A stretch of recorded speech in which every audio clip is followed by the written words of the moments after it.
বিভিন্ন আন্দোলন ইস্যুতে আইনশৃঙ্খলা বাহিনী ধৈর্যের শেষ সীমায় পৌঁছে গেছে বলে মন্তব্য করেছেন স্বরাষ্ট্র উপদেষ্টা লেফটেন্যান্ট জেনারেল অবসরপ্রাপ্ত মোহাম্মদ জাহাঙ্গীর আলম চৌধুরী।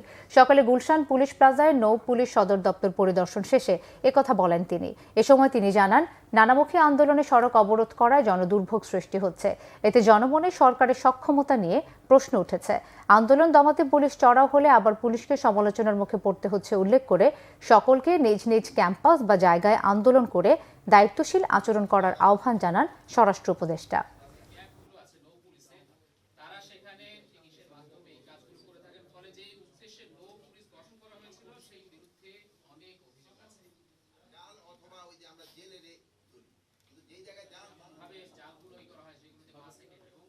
রাস্তাঘাট ব্লক না করে তাদের যে ঊর্ধ্বতন কর্তৃপক্ষের কাছে তারা জানাইতে পারে।